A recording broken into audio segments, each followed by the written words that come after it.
الصالحين من عباد الله تعالى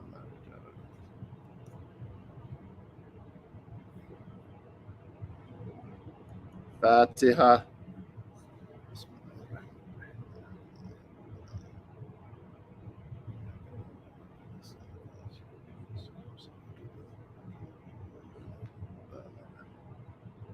الذين آمنوا وتطمئن قلوبهم بذكر الله، لا بذكر الله تطمئن القلوب. أفضل ذكر فاعلم أنه لا إله إلا الله محمد رسول الله، لا إله إلا الله محمد رسول الله، لا إله إلا الله محمد رسول الله، لا إله إلا الله، لا إله إلا الله، لا إله إلا الله، لا إله إلا الله، لا إله إلا الله. الله الله الله الله الله الله الله الله الله الله الله الله Allah, Allah, Allah, Allah, Allah, Allah, Allah, Allah, Allah, Allah, Allah, Allah. Allahu la ilaha illallah Muhammadur Rasulullah. La ilaha illallah Muhammadur Rasulullah. لا إله إلا الله سيدنا محمد رسول الله صلى الله عليه وآله وصحبه وسلم.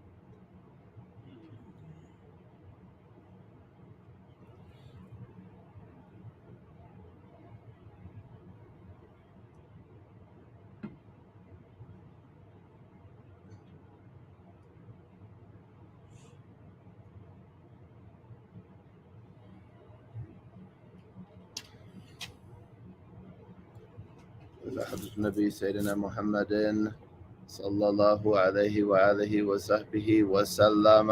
الفاتحة.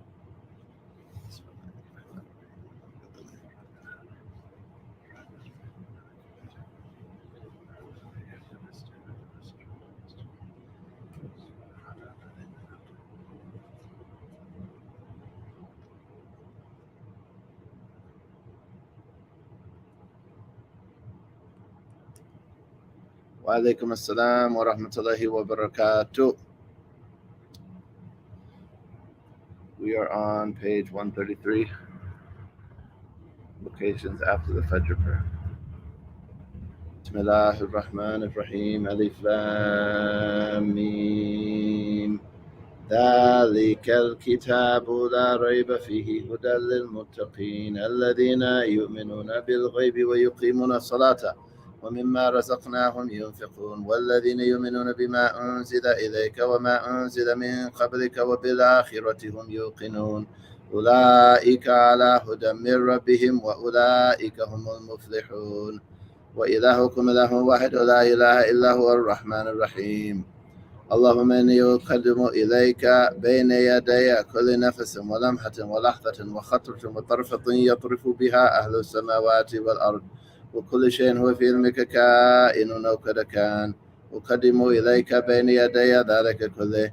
الله لا إله إلا هو الحي القيوم لا تأخذه سنة ولا نوم له ما في السماوات وما في الأرض.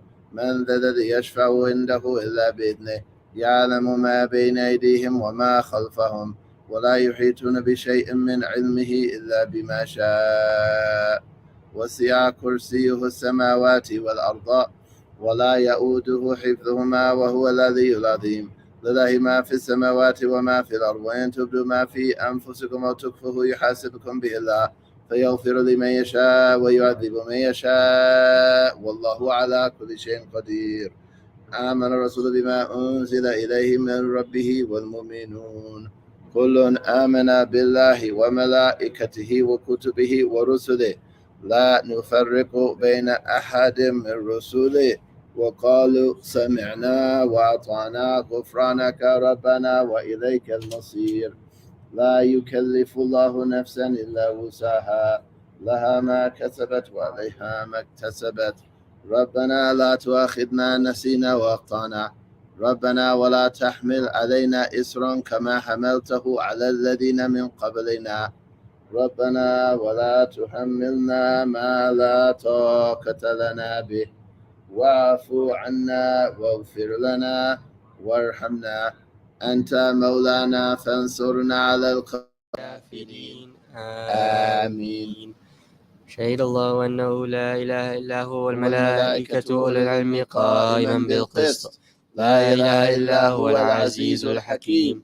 وأنا أشهد بما شهد الله به وأشهد الله على ذلك وأستودع الله هذه الشهادة وهي لي عند الله وديعة أسأله حفظها حتى يتوفاني عليها.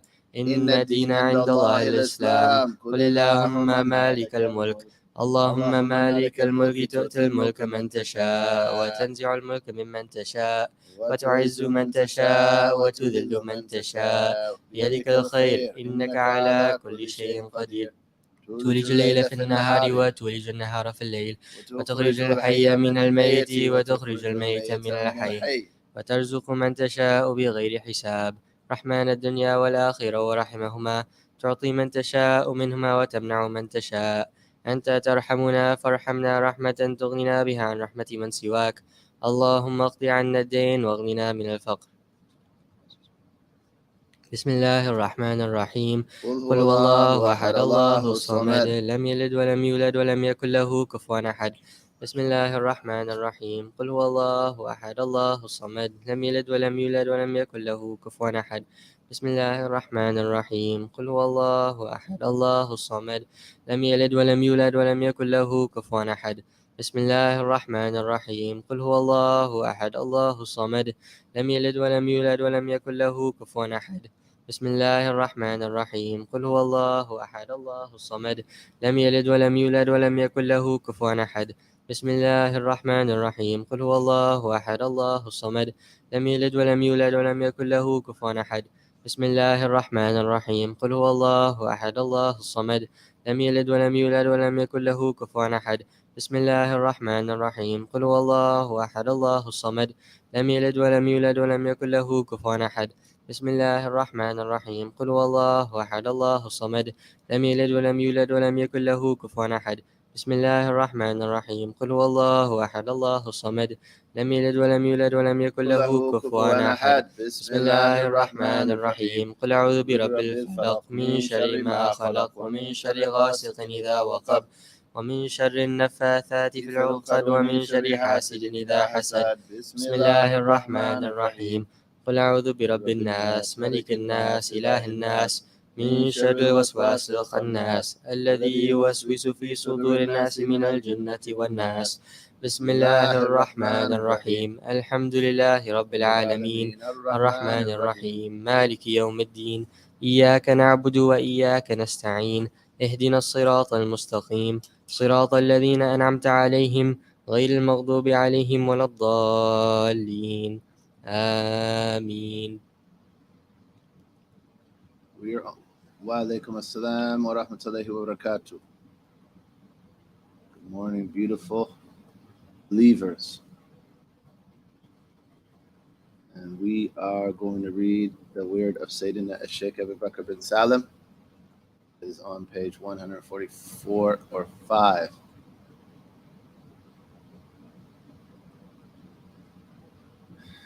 With Allah's aid. بسم الله الرحمن الرحيم. اللهم يا عظيم السلطان يا قديم الإحسان يا دائم النعم يا كثير الجود يا واسع العطاء يا خفي اللطف يا جميل الصنع يا حليما لا يعجل صل يا ربي على سيدنا محمد وآله وسلم وارض عن الصحابة أجمعين. اللهم لك الحمد شكرا ولك المن فضلا وأنت ربنا حقا ونحن عبيدك رقا وأنت لم تزل لذلك أهلا. يا ميسر كل عسير ويا جابر كل كسير ويا صاحب كل فريد ويا مغني كل فقير ويا مقوي كل ضعيف ويا مأمن كل مخيف يسر علينا كل عسير فتيسير العسير عليك يسير. اللهم يا من لا يحتاج إلى البيان والتفسير حاجاتنا كثير وأنت عالم بها وخبير. اللهم إني أخاف منك وأخاف ممن يخاف منك وأخاف ممن لا يخاف منك. اللهم بحق من يخاف منك أن نجنا ممن لا يخاف منك. اللهم بحق سيدنا محمد صلى الله عليه وآله وسلم احرسنا بعينك التي لا تنام، واكنفنا بكنفك الذي لا يرام، وارحمنا بقدرتك علينا فلا نهلك، وانت ثقتنا ورجاؤنا. وصلى الله على سيدنا محمد وآله وصحبه وسلم، والحمد لله رب العالمين. عدد خلق ورضا نفسه وزنة عرشه ومداد كلماته. اللهم إنا نسألك زيادة في الدين، وبركة في العمر، وصحة في الجسد، وسعة في الرزق، وتوبة قبل الموت، وشهادة عند الموت، ومغفرة بعد الموت، وعفوا عند الحساب، وأمانا من العذاب، ونصيبا من الجنة، وارزقنا النظر إلى وجهك الكريم. وصلى الله على سيدنا محمد وآله وصحبه وسلم. سبحان ربك رب العزة عما يصفون، وسلام على المرسلين، والحمد لله رب العالمين.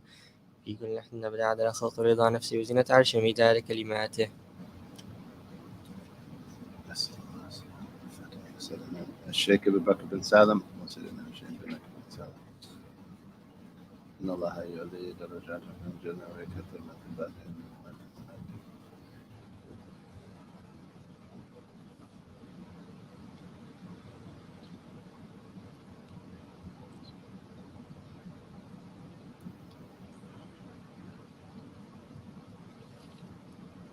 وإذا حضرة النبي سيدنا محمد صلى الله عليه وآله وسلم فاتحة.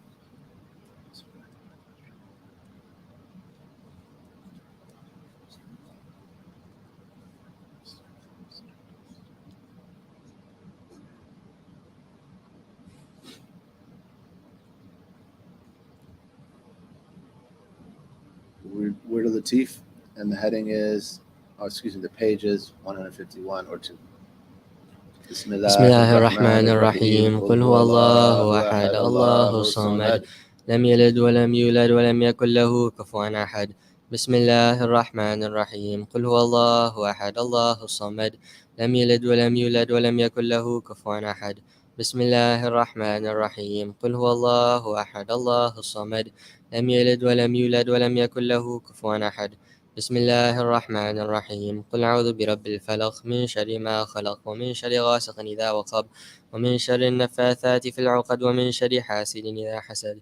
بسم الله الرحمن الرحيم. قل أعوذ برب الفلق من شر ما خلق، ومن شر غاسق إذا وقب، ومن شر النفاثات في العقد، ومن شر حاسد إذا حسد. بسم الله الرحمن الرحيم. قل أعوذ برب الفلق من شر ما خلق، ومن شر غاسق إذا وقب، ومن شر النفاثات في العقد، ومن شر حاسد إذا حسد. بسم الله الرحمن الرحيم. قل أعوذ برب الناس ملك الناس إله الناس من شر الوسواس الخناس الذي يوسوس في صدور الناس من الجنة والناس. بسم الله الرحمن الرحيم. قل أعوذ برب الناس ملك الناس إله الناس من شر الوسواس الخناس الذي يوسوس في صدور الناس من الجنة والناس. بسم الله الرحمن الرحيم. قل أعوذ برب الناس ملك الناس إله الناس من شر الوسواس الخناس الذي يوسوس في صدور الناس من الجنة والناس. ربي أعوذ بك من همزات الشياطين وأعوذ بك ربي أن يحضرون. ربي أعوذ بك من همزات الشياطين وأعوذ بك ربي أن يحضرون.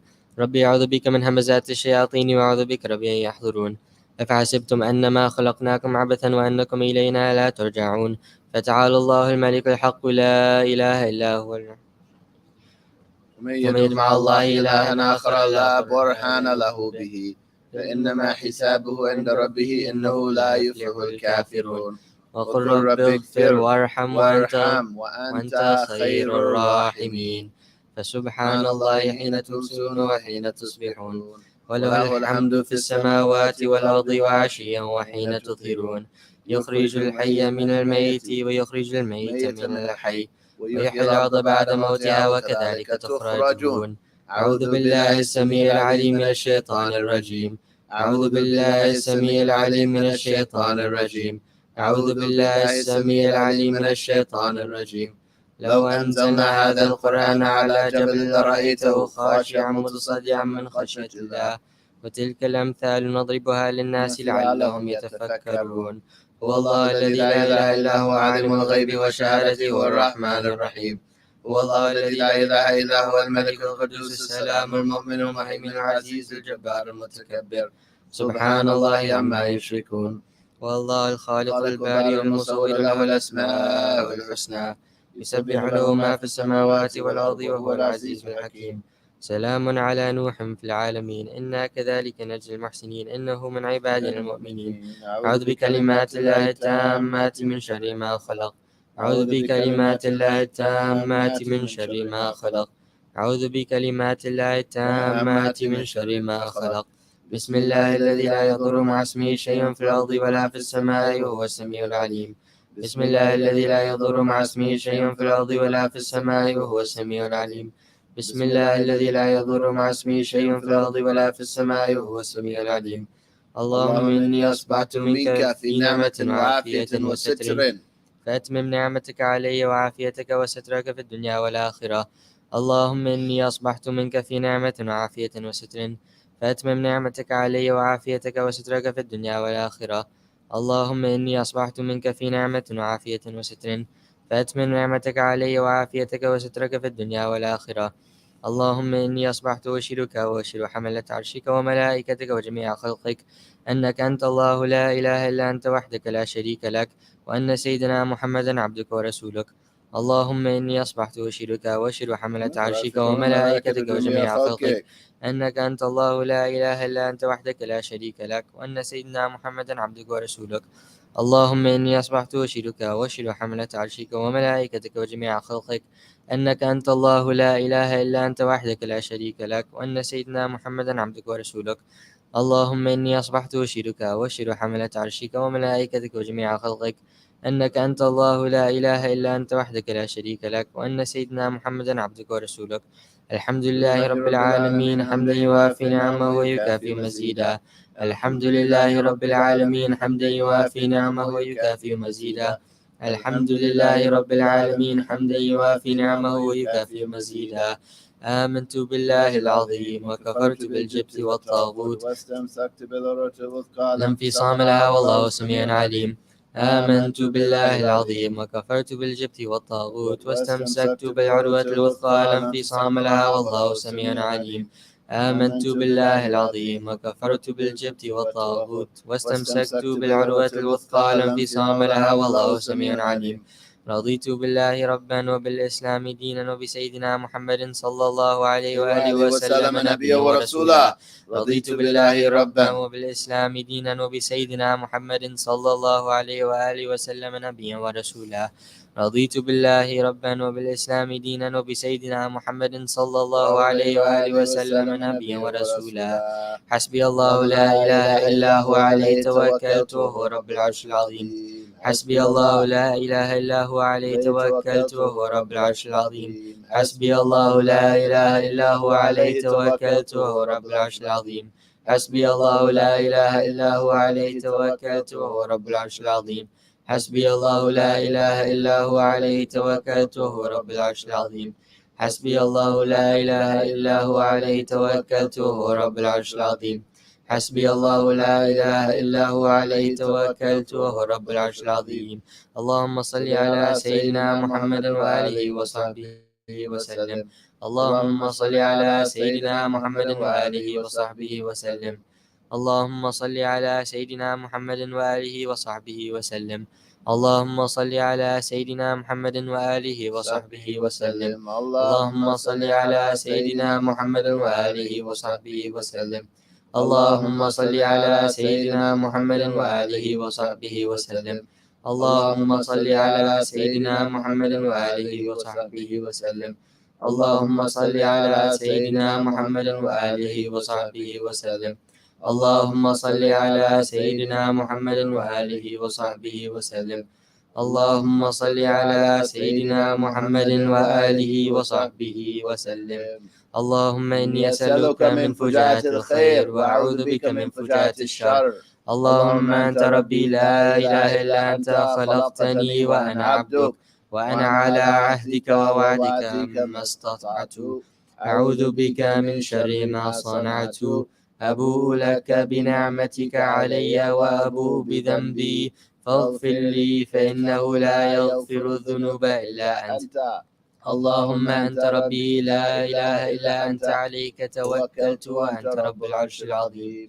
ما شاء الله كان وما لم يشأ لم يكن ولا حول ولا قوة إلا بالله العلي العظيم. أعلم أن الله على كل شيء قدير وأن الله قد أحاط بكل شيء علما.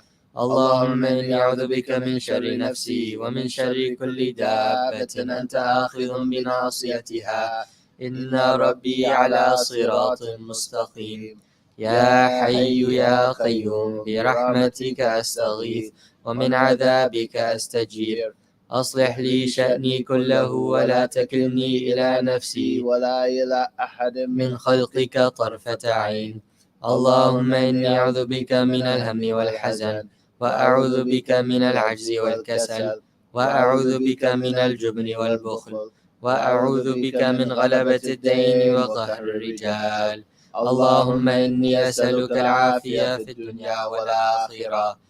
اللهم إني أسألك العفو والعافية والمعافاة الدائمة في ديني ودنياي وأهلي ومالي.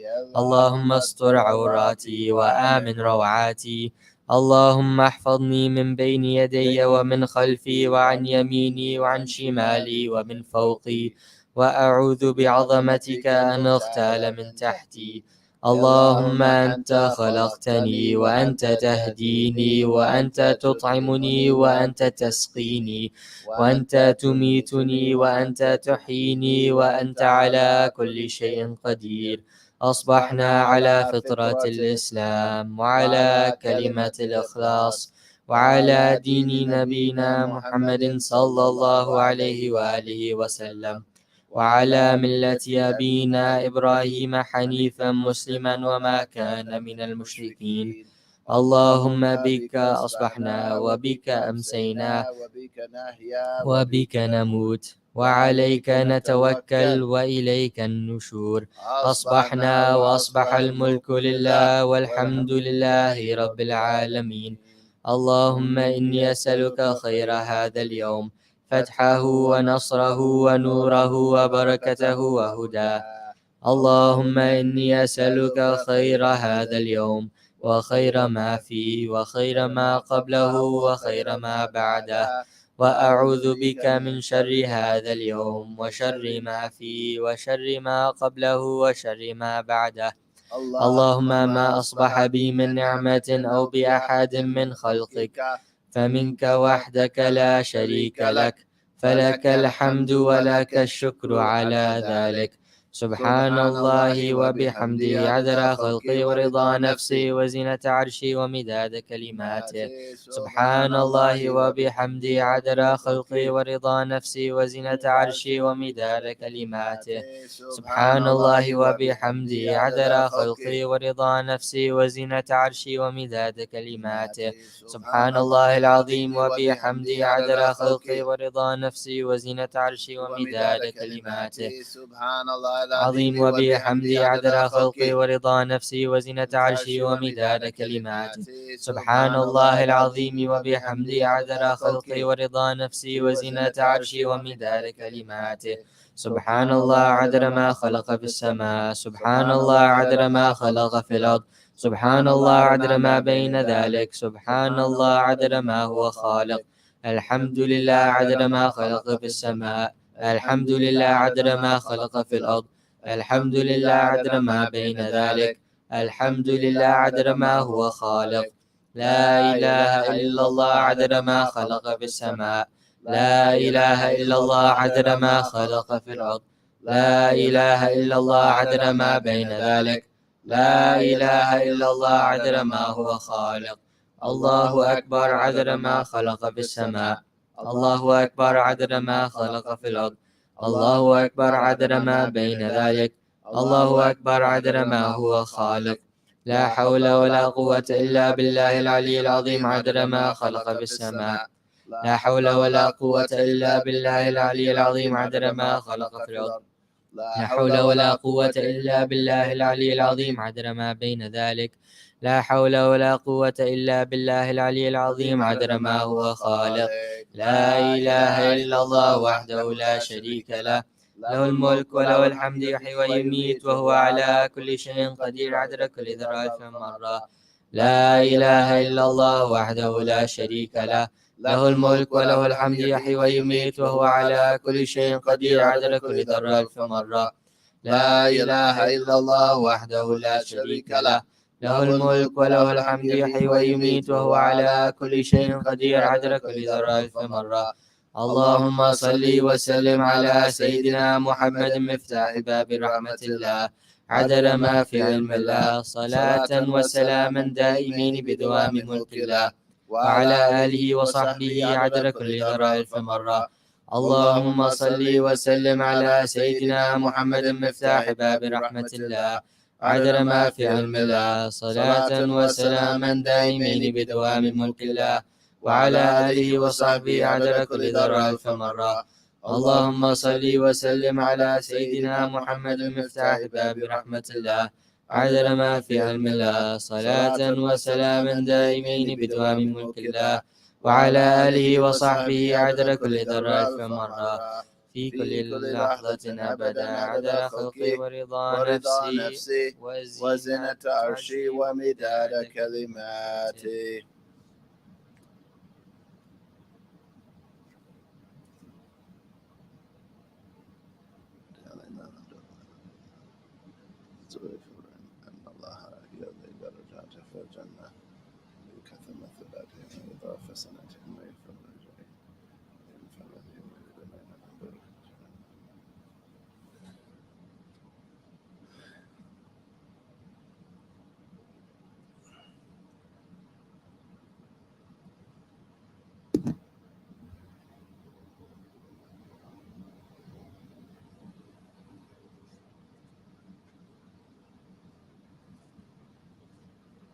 وإلى حضرة النبي سيدنا محمد صلى الله عليه وآله وصحبه وسلم. الفاتحة.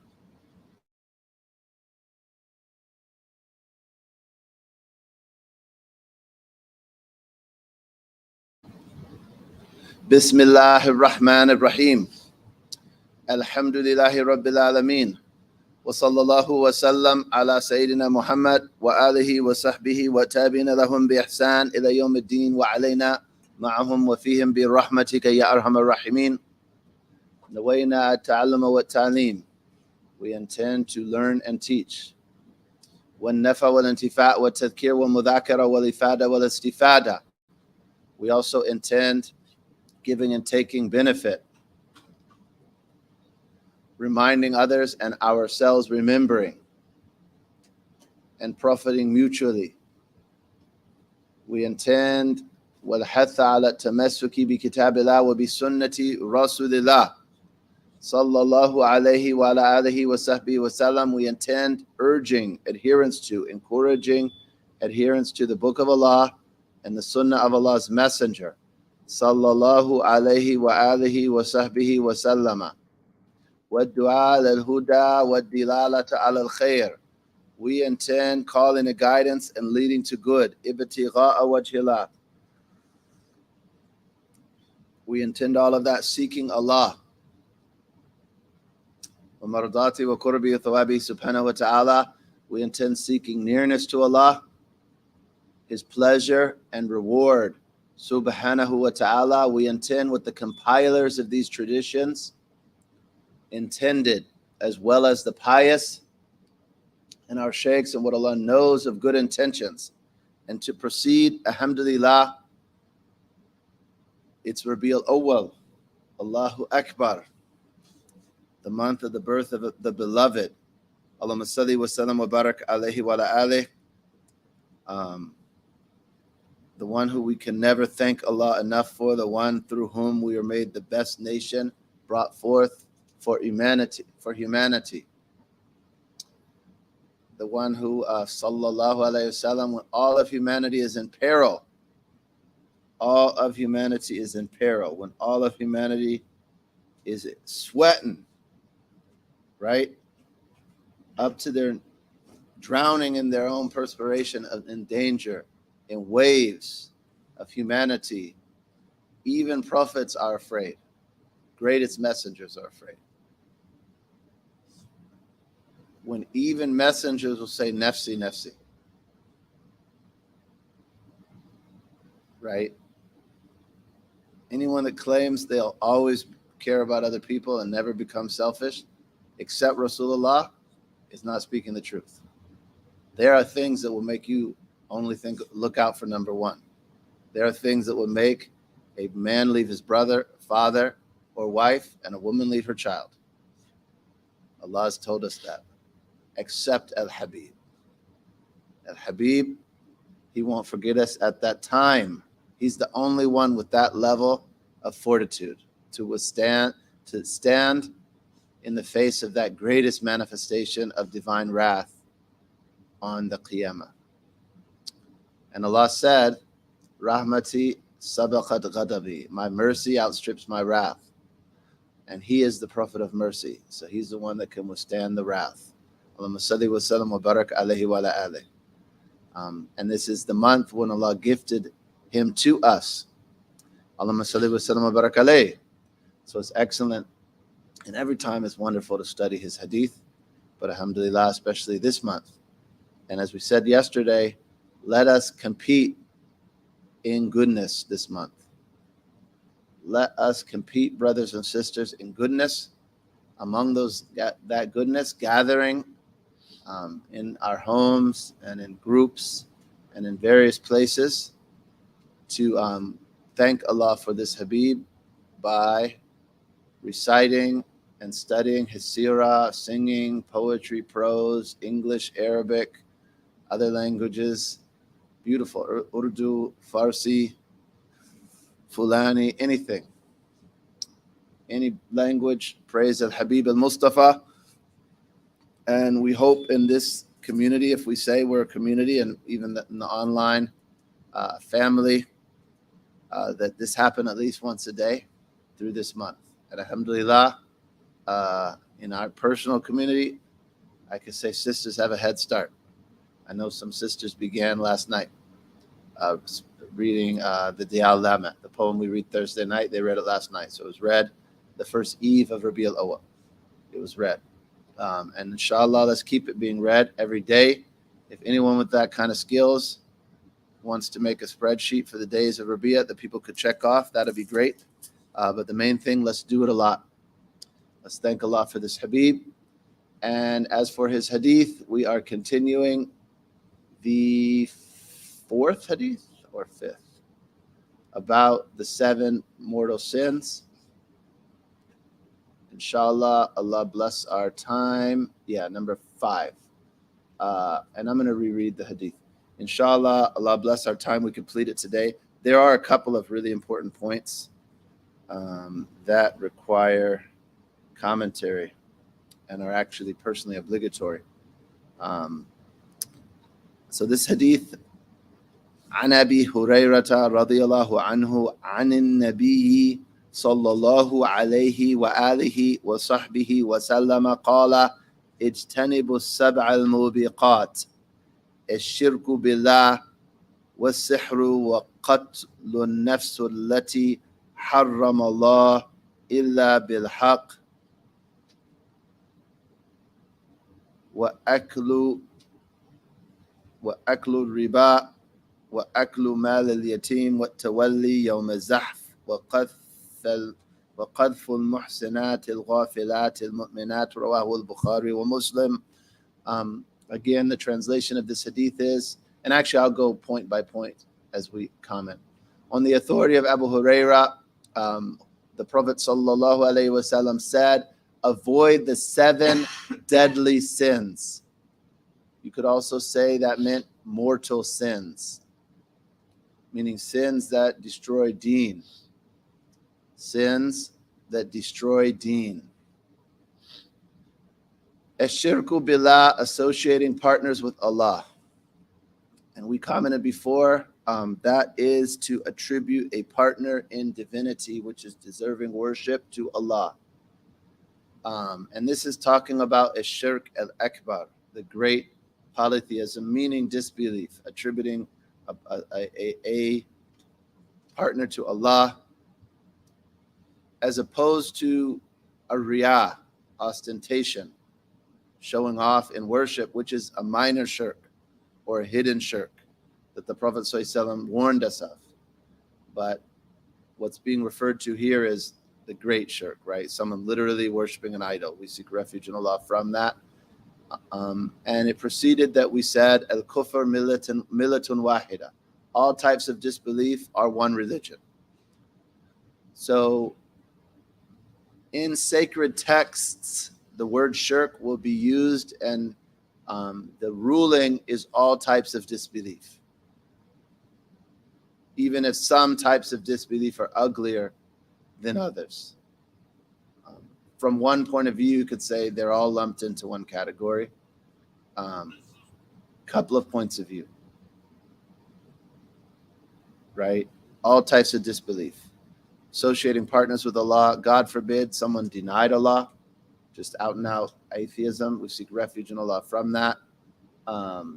Hypocrisy, meaning shar'i, not just you claim someone of being inconsistent, you accuse someone of being inconsistent, but someone actually knows they're hiding disbelief and is acting like a Muslim.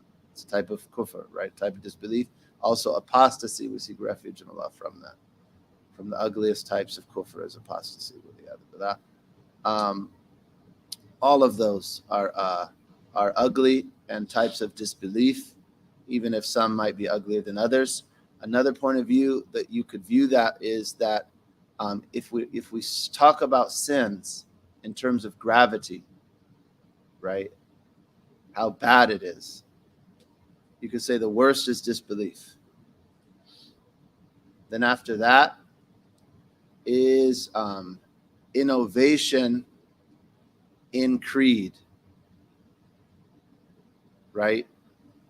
Like in our tenets of faith, our fundamental attributes of Allah, the messengers, and the akhirah, mistakes and denial of some of those things that have to be affirmed are a second level of gravity after disbelief.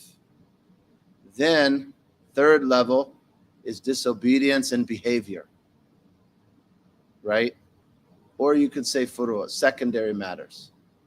And that would include sins of the heart. Those sins of the heart get closer and closer towards that second level, their inward disobedience. So notice here that inward disobedience is worse than outward disobedience. The sins of the heart are worse than the sins of the body. So we got to give a lot of focus on our hearts. La ilaha illallah. So that is the worst, right? We seek refuge in Allah. We should always ask Allah to preserve our faith. Never feel entitled to be kept a believer. One of the companions, what's in my memory from Ihya is Abu Darda. He would swear an oath. No one feels safe from losing their faith except that they'll be stripped of it. The knowers of Allah ask Allah for a good ending a lot. Look at Imam Haddad and his ratib that the brothers recite. Yad al-Jalali wal-Ikram amitna ala din al-Islam. Yad al-Jalali wal-Ikram amitna ala din al-Islam. 7 times. Oh, you of majesty and grace, allow us to die in the religion of al-Islam. At the end of the ratib. Yala biha, yala biha, yala bi husn al-Khatima. Oh Allah, give me this, give me a good ending. Prophet Muhammad, Ya muqallib al-qulub, thabbit qalbi ala dinik. Oh, changer of hearts, make my heart firm on your deen. Right? We should always ask Allah for firmness in deen. Faith is a gift that can be taken, can be given or taken.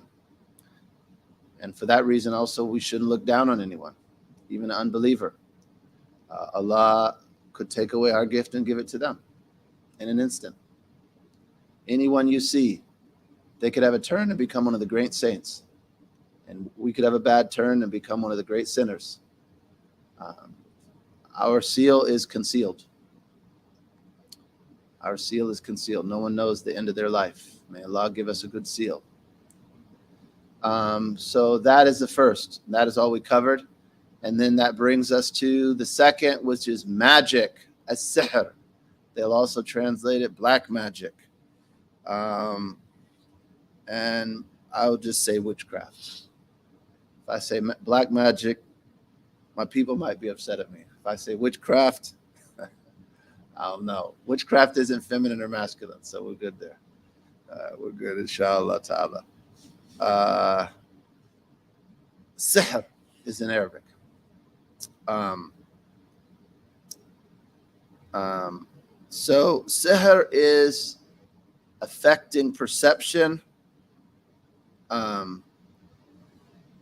beyond what is, affecting perception, sensory perception and comprehension, what people witness and perceive outside of the changing it from the norm due to falsehood. That's what witchcraft is, right? They make somebody see something that isn't normal, or have a sensation like an illness that isn't normal. There's no physical cause that could be found, and this person has the symptoms of an illness, right? Through falsehood. What is that falsehood? Invoking demons. People that do witchcraft use the evil jinn, and they do a lot of foul stuff. They use a lot of najasa too. It's a major sin, Muslims. It's a major sin, and some of it could take you to kufr, because some of it will entail desecration of sacred things, right? In any case, y'all saw The Exorcist? Y'all too young, a lot of y'all. Some of the people on here are older than me, but that she's spinning her head around.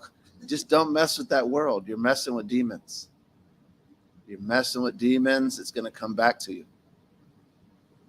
It's horrible and wicked, and it's nasty too. They do foul stuff. I was in Dominican Republic, which is connected to Haiti, right? And they do voodoo and all that stuff.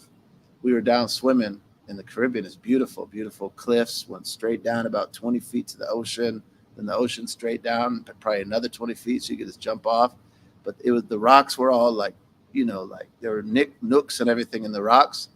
I went by this one rock, like hole in the rocks, little tin, it's like some sort of tin, like we would have those kind of oval shaped tins, but it was square, that maybe had some sort of food probably, but that had been taken out, right? It was used. Little goat head in there with like a candle on it, all burnt up. I said, oh no, get me away from this. They do nasty stuff, and don't mess with it. And the problem is Muslims do it to each other. So-called Muslims do it to each other. Certain populations, some of you all know if you're from those populations, people will be finding knots up under their bed and strange stuff. Yeah. Allah protect us from that. It's a major sin. It is a major sin, and some of it will lead to disbelief. Some of it will lead to disbelief. We seek refuge in Allah from that. If there's anything sacred desecrated, like if you desecrate Quran, that's kufr, that's apostasy. And some of them because if you get involved with devils, they're gonna want you to do devilish stuff. We seek refuge in Allah from that.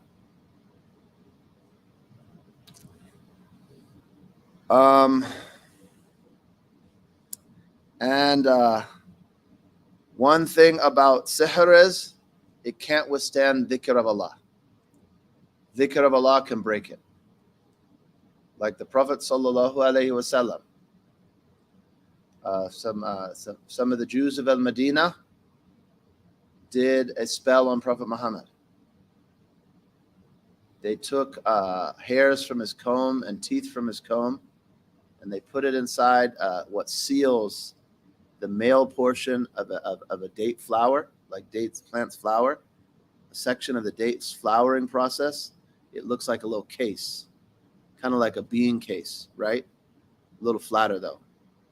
So they took that, they took the spell, put it inside that, stuck it under a well, under a stone in that well, right? So they did the spell and hid the spell so nobody, right, could find it and break their spell. And then angels came and showed him, what's wrong with him? He's been bewitched. Where is it? In the well so-and-so, right? So he sent, I think it was Sayyidina Ali, sent the companions. It found the spell. So they said, first of all, the palms on that farm look like heads of devils. I said, deads of devils. heads of devils, right? A wicked place. You could just feel the evil. Almost the trees look evil. And the water was red, like the water that washes away hinna, right? It's nasty. And then they removed it from the well and took the spell out. And they found part of the spell was a knotted string.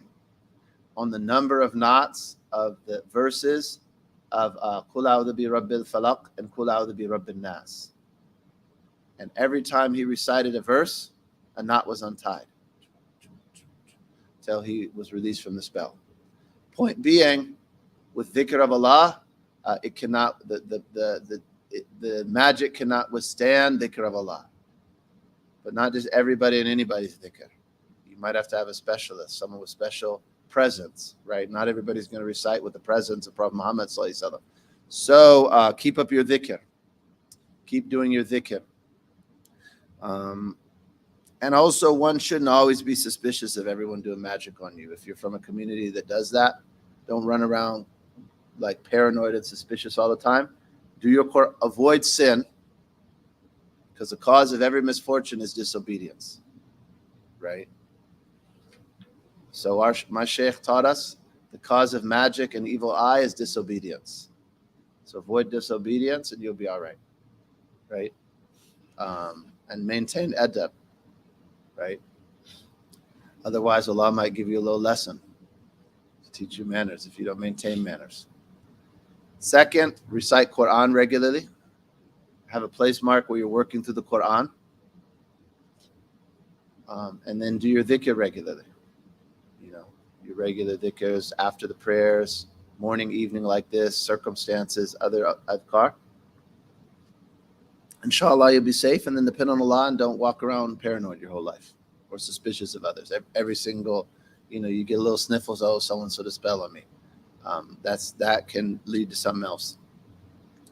So that was number 2. Third, the taking of a life rendered inviolable by Allah or unjustly, and I would have said the unjust taking of a life rendered inviolable by Allah. Okay, so qatlun nafs alladhi harram Allah illa bihaq, right? Killing a soul that Allah has made sacred. That's another way to translate it, right? Inviolable is kind of a fancy word. It means sacred. The human soul is sacred. Believers, unbelievers, the meanest person in the world, their humanity is still sacred. Allah has rendered the human being, his or her life, sacred. You can't just go around killing people anytime and any way you want. Allah said, "Laqad karramna bani Adam," right? We have ennobled humanity. So you and I, we're human beings. We should know that we're noble creatures. There is a sacredness, sanctity that Allah has given us. We mustn't violate ourselves. And a lot of us, especially those of us that have difficult lives, have had difficult lives, will violate ourselves, will harm ourselves. We shouldn't do that.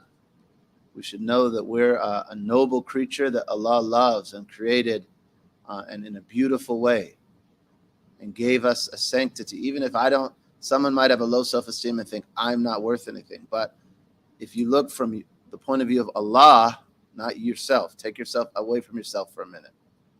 Allah has said you are noble. So you're going to believe your own insecurities or your own diseases or listen to the Lord of the heavens and the earth. You are a noble creature. And it might be exterior, like, the oppressed, for example. Many times the oppressors, will tell others due to their race, their gender, their socioeconomic background, or something else associated with class. The oppressive group will tell the other group that they're not noble creatures, that they're not important. That's falsehood. Allah said you were important. Chances are, if you're the oppressed, you're more important and noble in the sight of Allah than the oppressors. But that'll be determined on the Day of Judgment. We'll see. Allahu Akbar. So, the human soul is sacred. Allah made it sacred. not anyone else. Allah made us. He gave a sanctity, a sacredness to the human soul. So taking that without right is forbidden.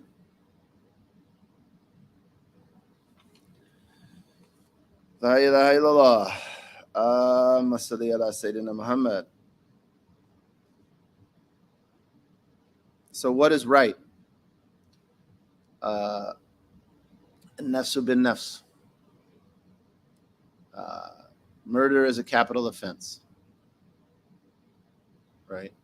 A murderer can be executed in the Sharia, but the heirs of the one who was killed can also pardon, or they could take a blood writ, a blood money.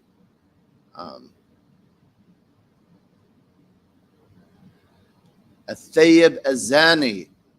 This is a point we have to keep emphasizing in the community because people have really become lazy, slack about it. Someone who's been previously married in a valid Islamic marriage, right? And then they go out and fornicate, even if they're not still married. So whether it's adultery or fornication, after marriage, it is a capital crime. So like somebody says, oh, they just cheated a little. Why don't you just get a little side piece out? Like this fool. I was in the masjid, and this brother all of a sudden said, Astaghfirullah. And I went after and asked him, what's going on? Why do you say that? And he said, because the brother just told him, because he thought he was in danger of slipping into fornication. So the brother said, rather than fornicating with a Muslim, why don't you just go get a kafir and take care of your human needs? Right? Just essentially encourage the brother to go out and fornicate. If that's a person who's been previously married and they fornicate, it's a capital crime in the Sharia of Islam. The punishment for that is execution. It's not just for the married adulterer. Even if they've been married and then divorced and then run out and fornicate, it's a capital crime in the Sharia of Islam. It's a capital crime, brothers and sisters. It's not a light matter. Now, again, we said this the other day. Nobody's executing anybody around here. It's not lawful for us to do that. We're not the governors of this country, right?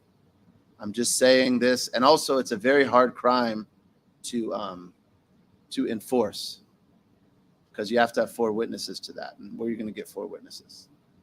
Right? But Allah showed us the gravity by the penalty. The penalty of Azani al-Muhsan, or what's in the hadith, Al-Thayyib Azani. What does that translate as? Someone who's been previously validly married and then fornicates after that. The punishment for that is execution in the Sharia of Islam. Right? And the Prophet said, except 3. Murder, that, a married person fornicating or previously married person fornicating, and apostasy. At-Tariq li-dinihi, apostasy. And in the case of the apostate, they're ordered to repent. It's obligatory. They got to come back to Al-Islam or that punishment. Allahu Akbar. So except with right, it is forbidden to take a soul that Allah has made sacred. The soul Allah has made sacred is forbidden. And it's a very dangerous mortal sin. It's one of the gravest of major sins is murder. Allah protect us.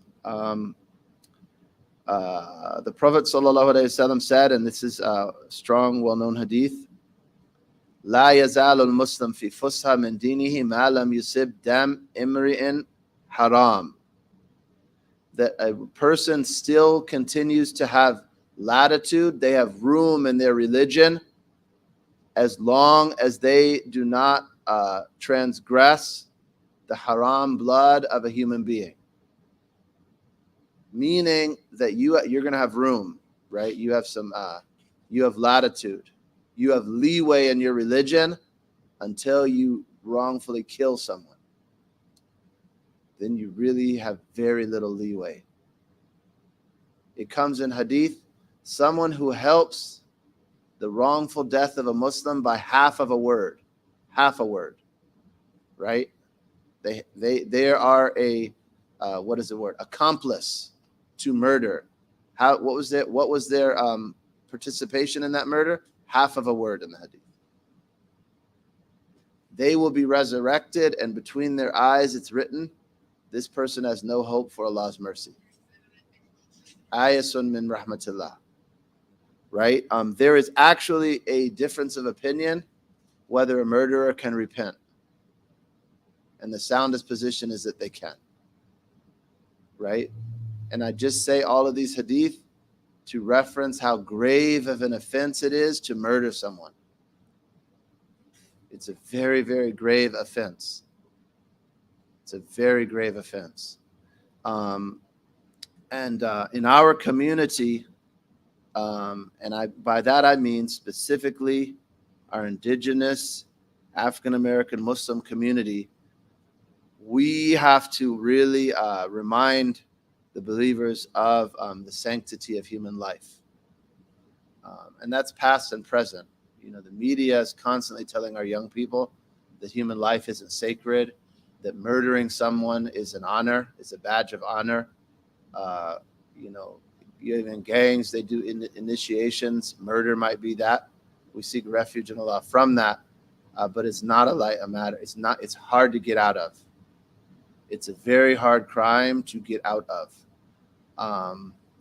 And, you know, and past, you know, some of our communities, when we came into the religion, and, you know, especially some of our uncles were coming right out of Vietnam and the civil rights movement, and were just very kind of, you know, militant and knew how to do that, right? They just got back from Vietnam, plus the other, you know, the psychological effects of that environment. And uncles, they said this to us, you know, certain communities, I'm not going to reference the community, but y'all know the networks. And they said, you know, we're coming out of Vietnam, coming out of the civil rights movement, and we took a certain militant attitude. And then also you have political Islamic movements that were injecting a lot of material into this country. So that also kind of created a certain climate. And then you're reading hadiths where, like, Omar, somebody did this and Omar just killed them, right? But Omar was a minister of a legitimate ruler. Omar would execute on behalf of Allah's Messenger, and Omar would desist when the Messenger gave a command to desist, right? And they were actually in a combat situation, right? So people, you know, we have communities, it was so bad, they were doing hits. They were ordering hits, purchasing a hitman that was non-Muslim to murder another Muslim and cut up his body and throw it in the sewer, right? That actually happened in our communities. And, you know, uncles, they're saying, we made a mistake, y'all. That is not a glamorous part of our history that we should celebrate. Murdering a Muslim is a very, very grave offense. It's very, very, very grave. Murdering any human being, right? And the hadith doesn't say specifically to a Muslim. There's an added sanctity when there's Islam as well as the humanity. But the hadith says, taking the soul, killing the life that Allah has made sacred unjustly, right, is a grave, grave sin. May Allah protect us from that. La ilaha illallah. So then fourth is aklur riba. Aklur riba.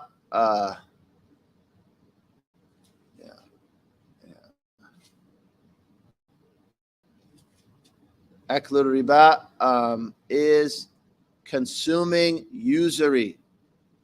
Consuming usury. Riba. What is riba? Okay, riba is when you do a transaction. And actually, let me make sure I'm looking at the definition so I don't miss a component. So riba is a transaction, buying and selling. for a specific commodity. You could put in parentheses, currency. For currency. Okay? Close parentheses. That is not known to be in equal amounts by the measure of the sacred law at the time of the transaction, or when one or both of the items of exchange are delayed. Okay, so basically, we can explain it another way and say three things have to exist when we are selling currency or foodstuffs. But the reason I'm not emphasizing foodstuffs is we don't barter anymore. So it's not an issue there, typically in our context. Currency is the issue. Gold for gold, silver for silver, dollars for gold or silver. That specific commodity is a commodity in which riba, usury, can occur. So there have to be three conditions when you're doing a transaction that is currency for currency, which means you're buying gold for gold, silver for silver, gold for silver, or gold or silver for a modern currency like dollars, right? That specific commodity, when you're transacting currency, three things have to exist. The transaction has to always be immediate, not deferred.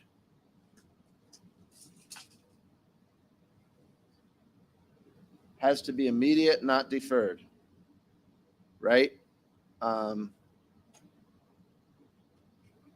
So what does that mean? You can't say, give me this ring, this wedding ring. I'm going to buy my cutie pie a wedding ring on credit. I'll pay you next month. Give me the ring today and I'll pay you next month.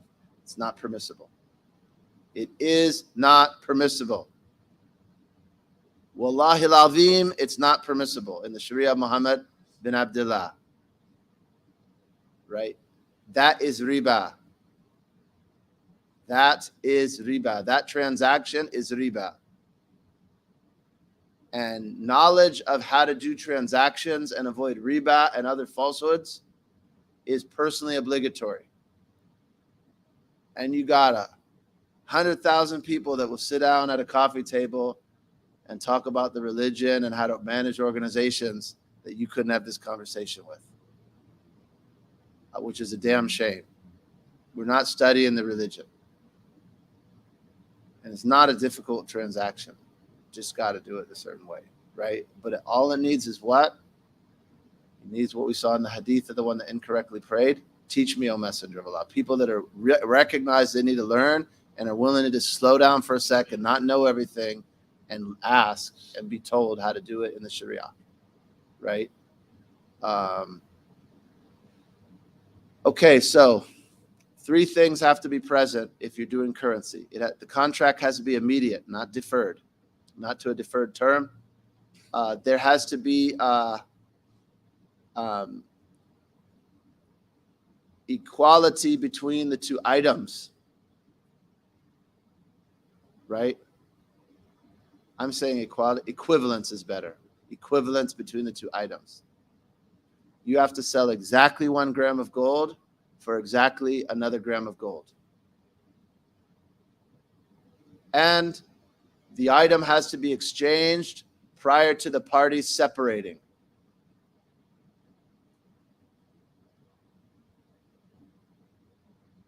Right? Now, it being, if that is when you're selling gold for gold. If you're selling gold for silver, equivalence isn't a condition, obviously, right? The same amount of silver doesn't equal the same weight of gold. 1 gram of silver doesn't equal 1 gram of gold, right? Dollars for dollars do have to be equivalent, though. Dollars for dollars do have to be equivalent. Dollars for dollars, gold for gold, silver for silver have to be equivalent. La ilaha illallah. Okay. The Prophet Muhammad ﷺ said, al-dhahab bil-dhahab, gold for gold, and silver for silver, which is al-fidda bil-fidda. And then he mentions a number of food items, because riba occurs in food items. However, we don't barter, meaning we always do our transactions for currency, typically in our context. But in his context, they bartered, which means I'll give you this much wheat for this much barley, right? Or dates. They would trade the items themselves, which is called bartering.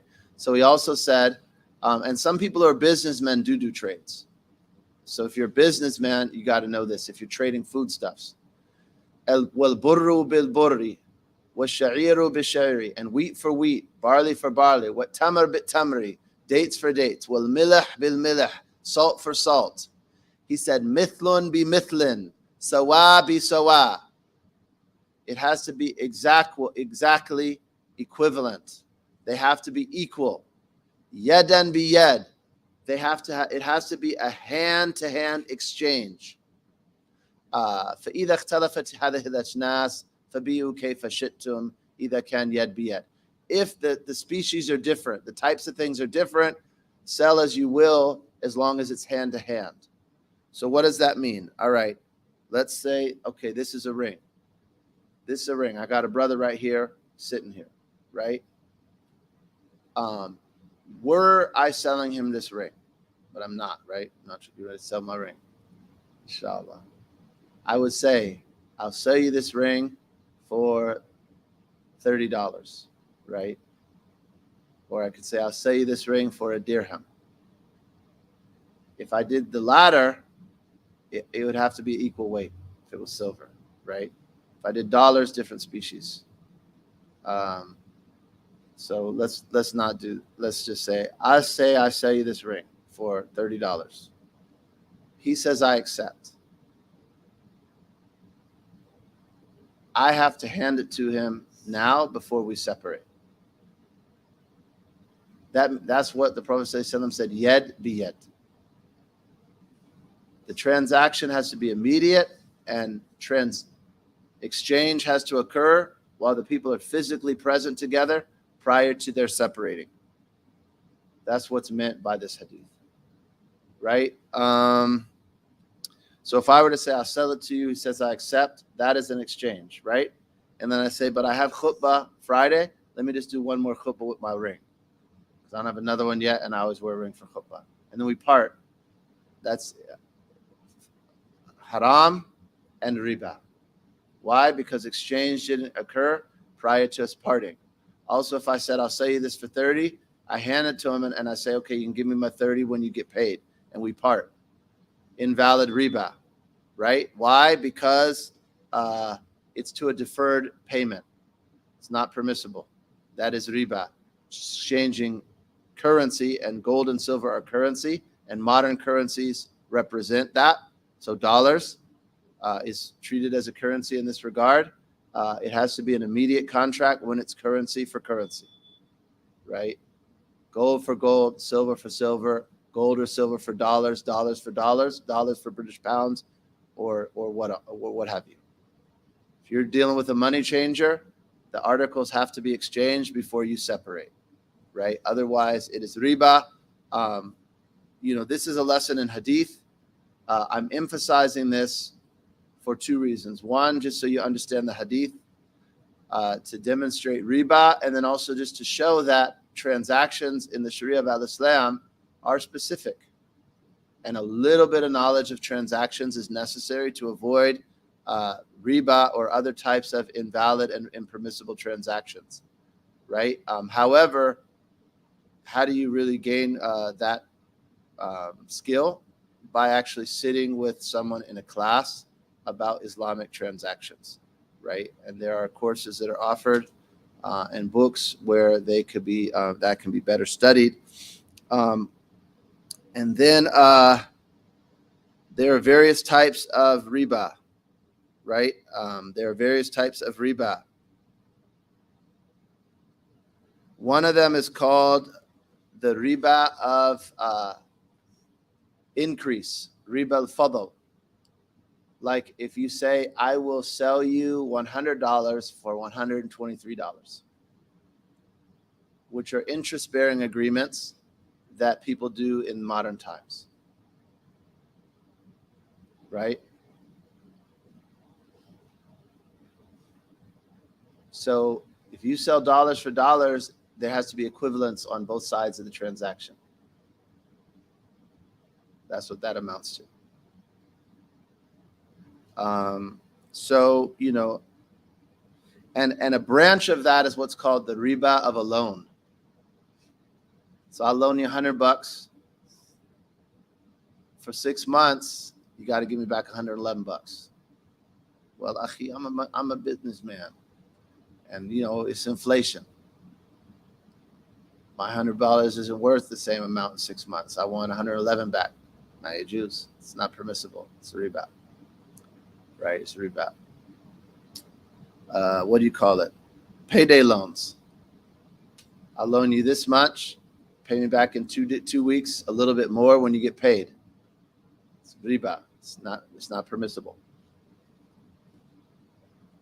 Why? Because there's not equivalence on the two sides of the transaction, right? And you're dealing with currency.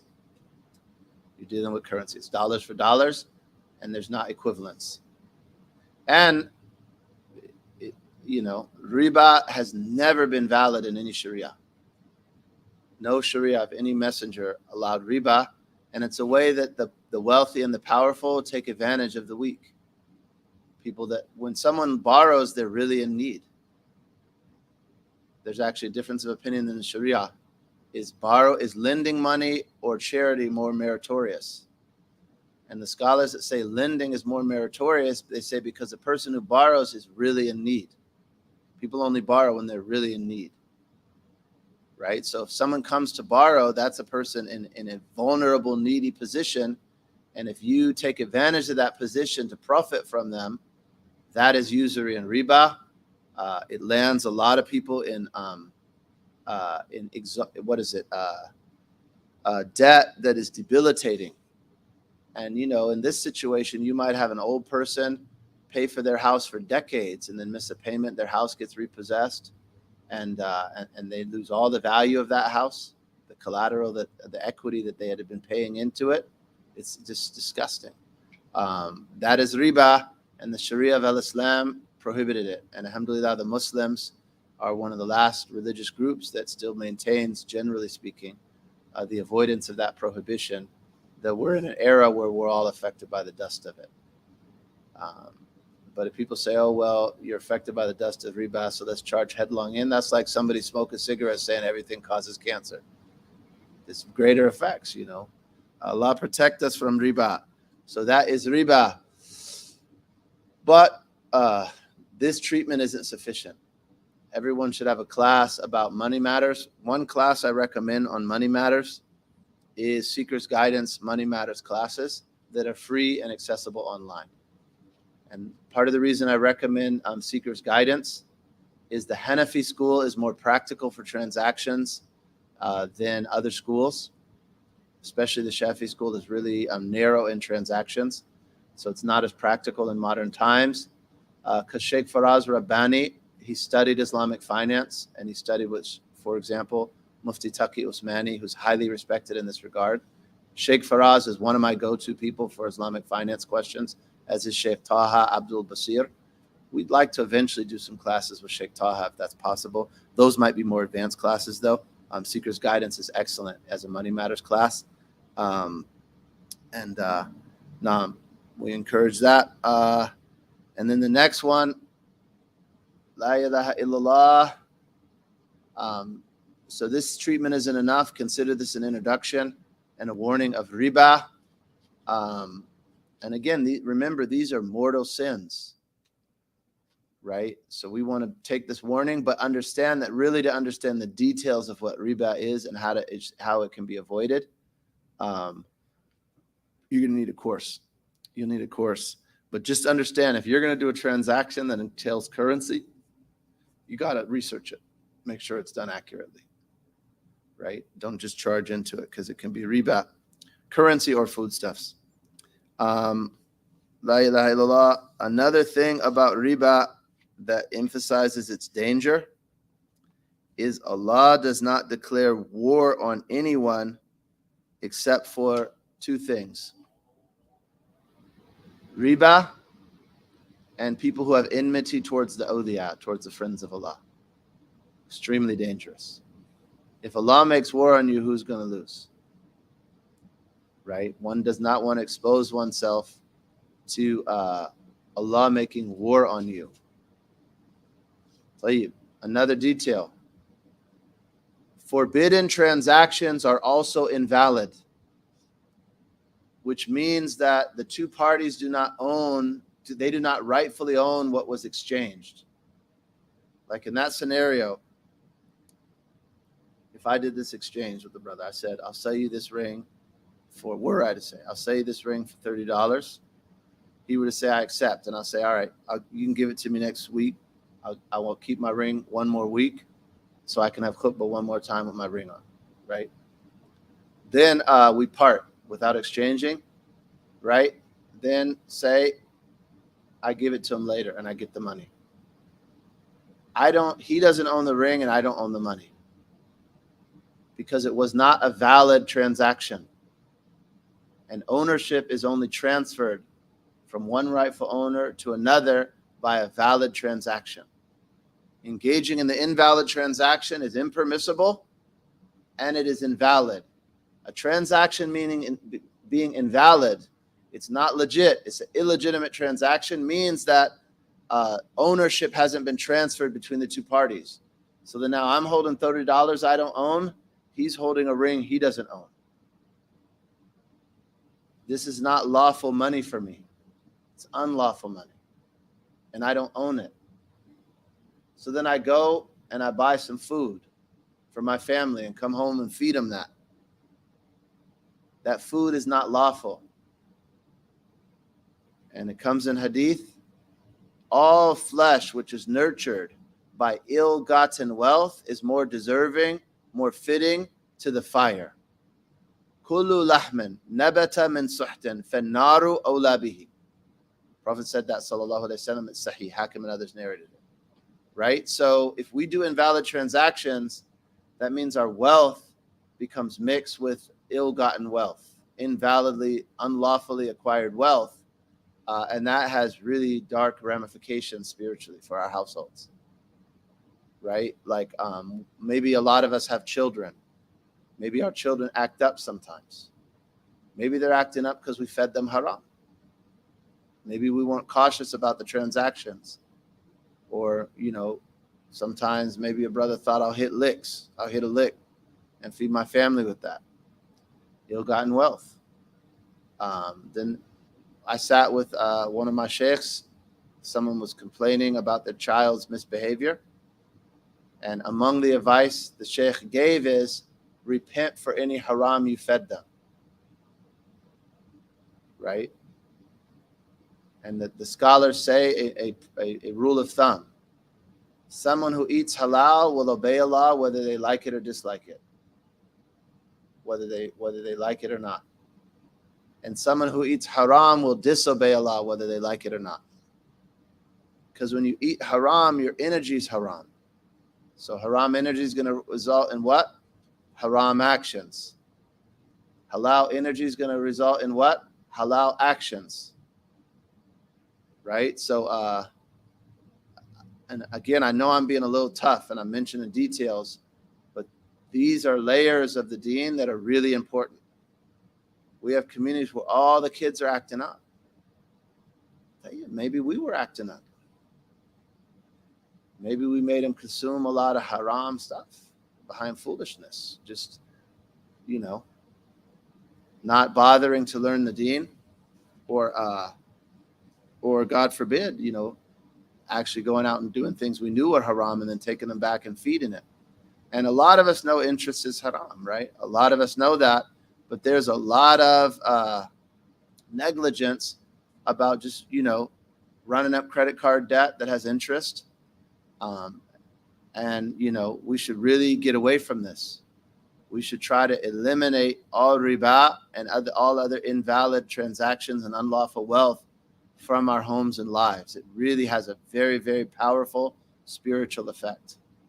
It has a very, very powerful. We wouldn't feed poison to our families, but haram is poison to the soul and the hereafter. So let us not feed our families with the haram. Allahu Akbar. So then the next one is wrongfully consuming the wealth of an orphan. If you are taking care of a dependent child, that you're taking care of a foster child or an orphan or some other child that has its own property, there are resources allocated for that child, an orphan, foster kid child, or so on. These are resources allocated for that child. Wrongfully consuming those is extremely dangerous. Allah said in Surah An-Nisa, Inna ladhina yakuluna amwala al-yatama dhulman. Surely those who oppressively consume the wealth of orphans, indeed they are only eating fire into their stomachs, consuming fire into their bellies. Innama yakuluna fi butunihim nara, and they will roast in the fire. Sayaslona sa'ira. Allah said you're eating fire if you're eating the wealth. Astaghfirullah. Kids, they'll have their own Social Security, their own payments. And we had a case in this community. The kid, sister was so-called taking care of him. She's out there partying and not wanting him to go to the family members that are going to take better care of him, because then she's going to lose that check. Same thing, you got a dependent old person who's dementia. You get in their check. It's very dangerous. It's someone vulnerable and you're taking advantage of them and consuming that wealth. Go ahead. But what you're doing is consuming fire in your belly. You want to eat fire? Go ahead and do that. Right? We seek refuge in Allah from that. Yeah, Latif. And I hope everyone who helps us here with money is listening. This commentator said, like the wealth of an orphan is the wealth of mosques, right? Because that wealth doesn't belong to you, and you're the one who's the steward of it, the custodian of it. So you got to be really careful to protect it. And protect it is more than just not consuming it wrongfully yourself. This applies to the wealth of an orphan or a child in your care that you're taking care of their resources, or an old person. You can't just allow it to be eaten up by zakat. If you can invest it, you should. You can't give it away in charity, right? You can't allow it to be lost or ruined. You can't just leave it in the basement and let it mildew if it belongs to them. And wealth is more than just their money. It's also their property, right? Like say you're the executor and you're responsible and there's a death in the family. So, and then there are minor children. So you're responsible for their portion of that wealth, right? Somebody dies, they're minor children, right? The man dies, he has minor children. He has orphans, right? One of his brothers is the executor of that estate. That brother owns a property. Say he has 5 heirs, and there's a division between 5 individuals, some of them minors of that house. Now you have the wealth of an orphan is in that situation. You cannot do anything with that portion of the wealth that belongs to the orphan unless it is in their monetary interests. Right? You can't give it away to one of the other heirs. Let somebody use it without paying rent. Let it sit and start to mildew, or the roof starts to leak, and you just leave it sitting idle, and it's ruined by improper care. All of that is a problem, right? Stewardship is a real big issue. Others' wealth is a place to be cautious. Brothers are my brothers, my beloved brothers. Maybe you've heard the term wara, scrupulousness. Actually, you got people from the 3-4-5-3 family, so I know all of you have heard, and I know the brother sitting in front of me, all of y'all at least have heard the word wara. Where do you hear it? It's the 5. The way of Asada al-Balawi, they have 5 pillars. Ilm, amal, wara. Knowledge, practice. Wara is scrupulousness, being very cautious, avoiding some of the halal for fear of the haram. Being really cautious. Really, really cautious. Cautious about halal even. Cautious about doubtful, much less haram. That's wara. Then the second 2 are ikhlas and fear of Allah, right? So you've all heard wara, scrupulousness, right? Our sheikhs, Habib Omar specifically taught us, they're only worried about wara in 2 things, meaning particularly. They don't like hair splitting. They don't like hair splitting in the religion. They don't like waswasa. Does someone mop the floor with a najis mop and then someone else walked over it and then they might have had moisture from perspiration on their feet, so now the whole world is najis. That's called waswasa, not wara. Those are unfounded misgivings, and they come from ignorance. That's ignorance in the Sharia. They don't like that type of hair splitting and waswasa. What they like wara in, 2 things, especially brothers. Women, abda'un nisa, specifically the contracts that make intercourse lawful. Strict. Be strict about that. Don't be sloppy about that. We called my ak on the phone and got a couple witnesses and whooped, we did a little quick contract. Now this cutie pie is lawful. Just don't do it, man. Which of us is going to write a fancy contract? Someone gave you $1 million and you're going to do some real estate and investment contracts. You going to get you a lawyer or not?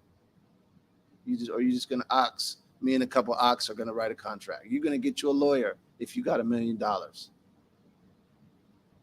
Sharia of Muhammad is not less important.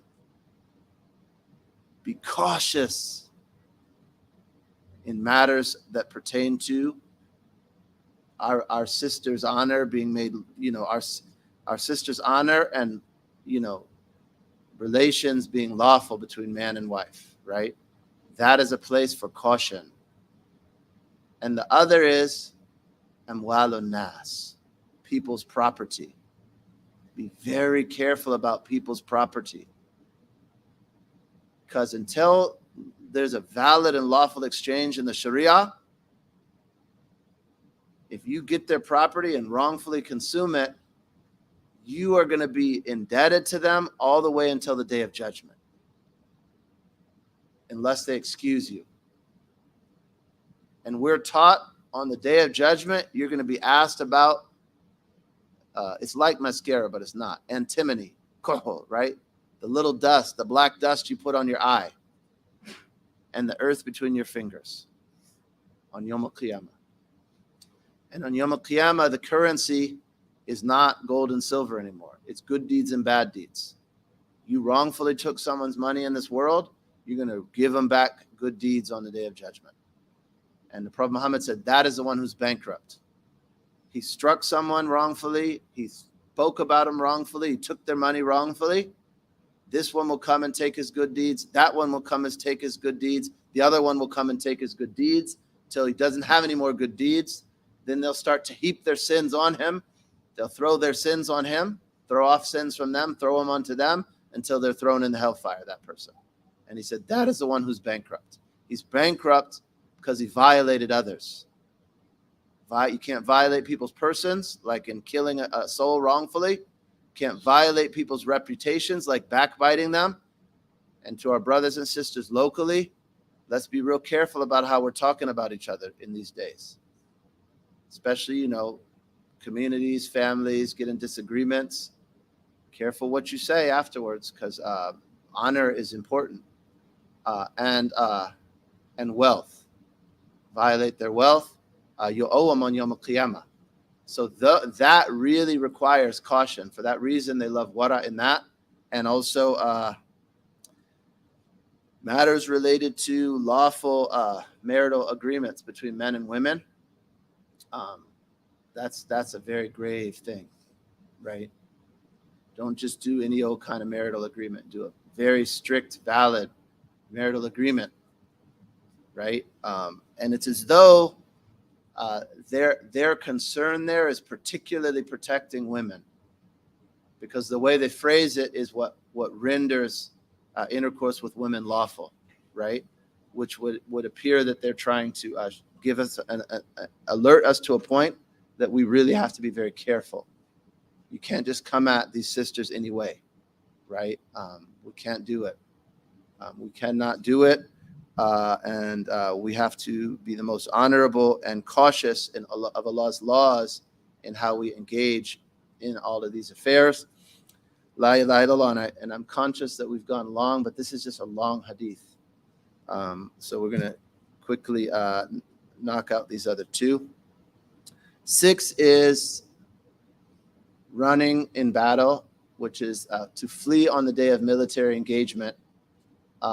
And we don't really have this, we don't have an opportunity here in this. This means where someone's actually in valid jihad and they flee. It doesn't mean just running away from any old conflict. Most confrontations are best to be fled from. If you can retreat from a confrontation and de-escalate by retreating, that is actually typically obligatory. This is actually talking about, someone's attacking the Muslims and they have to defend that attack. To flee is impermissible unless you know that by engaging, you're just going to be killed without having any significant impact on the enemy. And that's quantified by if you're more than doubled. There's more than 2 to 1, right? There's 3 unbelievers, or 4, 5, 6, 7, 8 to 1 believer. At that point, you could retreat. And also, if you're withdrawing in order to re-engage as a tactic, if you're doing it, it's permissible. In the beginning of Al-Islam, it was 10 to 1. Allah said that. 10 to 1. That's how strong the Sahaba were. 1 believer had to remain steadfast in front of 10 unbelievers. And then Allah reduced it. In the time of the Prophet, he reduced it because he said, now there's weakness among you. But that's how the first group were, the Sabiqun Awwalim. There's no one like them. Imagine men like that, human being and women. There were women that at times engaged, like Sayyidatuna Nusayba, and Khawla did as well. She was also a horseman, radiyallahu anha. Imagine those people, though, that Allah would not give them a dispensation to flee unless it was more than 10 to 1, right? But that was the first group. Then when weakness entered, Allah said, now just 2 to 1. So that's how this is quantified in our time. If it's more than 2 to 1, more than those odds. And Allah keep us all safe. And here, our work is what? Our work is inviting to Allah. And we're allowed to do that without somebody, militarily confronting us, physically confronting us. So that's our work. That's our work. And then the last one, and it brings us back to the point we were making, and to falsely accuse chaste, innocent, believing women, meaning of sexual impropriety. Qadh. Qadh is the word used in Arabic, and that is to falsely accuse someone. It is a major sin, one of the mortal sins. And qadh of both a man and a woman is forbidden. And that is to accuse someone of fornicating without 4 witnesses that can testify that they witnessed that. You cannot accuse them. You can't just stand up and call someone a fornicator. That is qadhf, haram. It is haram to do that. You can't violate their honor like that. What do you get if you did that? You get whipped 80 times, 80 lashes. Who wants to take 80 straps across their back? That is the danger of just running around violating the reputation of any Muslim, brother or sister, with conditions. There's conditions that I'm not going into. But the warning, all of us need to heed it, especially in the world of social media and, you know, what is it, call out culture and everything. Well, I called him out for being a fornicator. Got 4 witnesses? No. What did Prophet Muhammad say about that offense you just committed? He said, Bayyina o haddun fi dhahrik. You give me proof, which is 4 witnesses, or you're going to get a lashing across your back. That's how grave it is, just to run around throwing around words like that.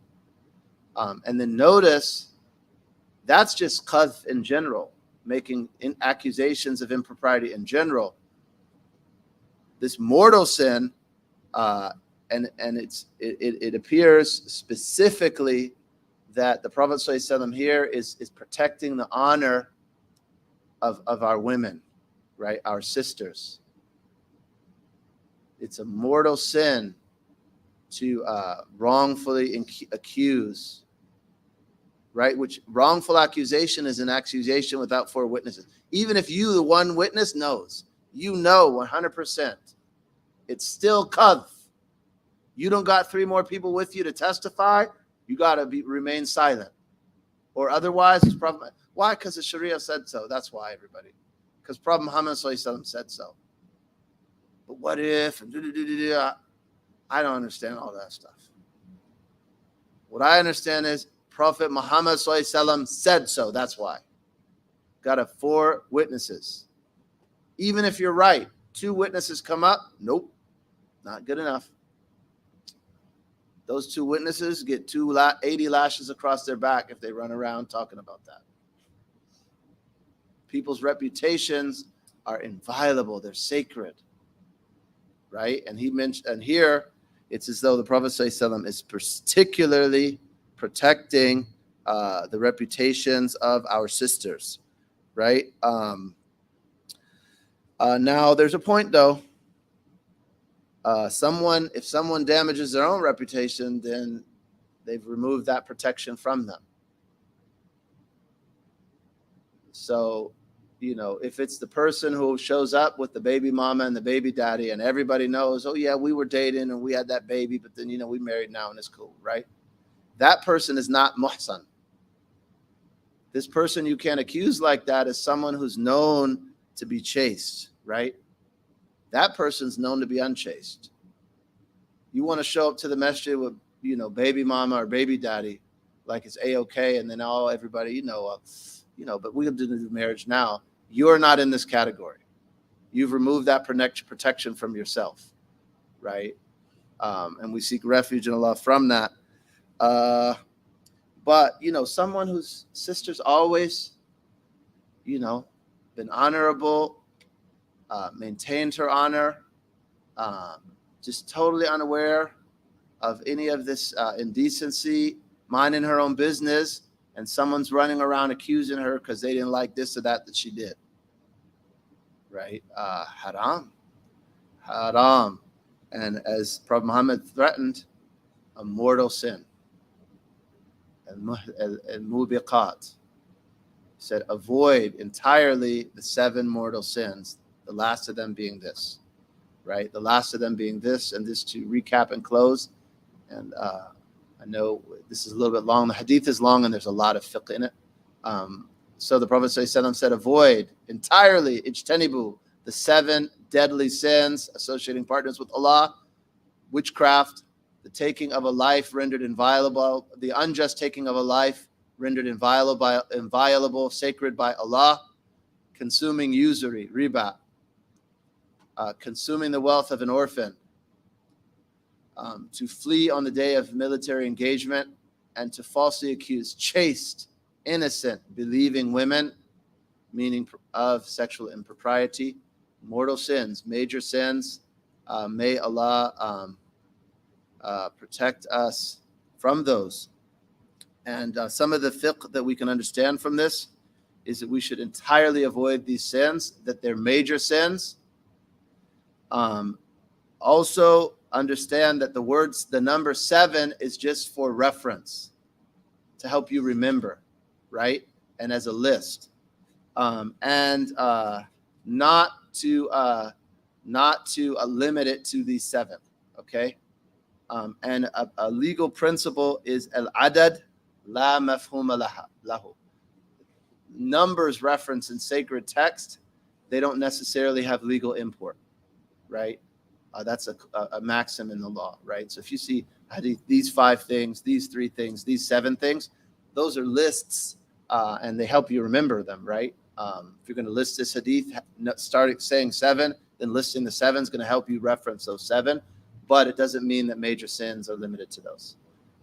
There are other major sins that explicit punishments are mentioned for in the book and the Sunnah, and that is a measure of a major sin. Punishment or a severe threat referenced in the book of the Sunnah. And not just a punishment. If there's a severe threat narrated in the book and the Sunnah for a sin, it's major. It's not to be taken light. And if we look at divine justice, any in violation of Allah's limits is dangerous. Violating the limits of the just. If He takes you to task, none of us will withstand that.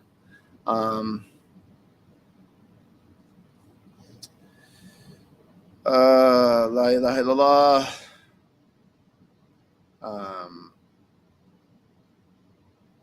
Naam.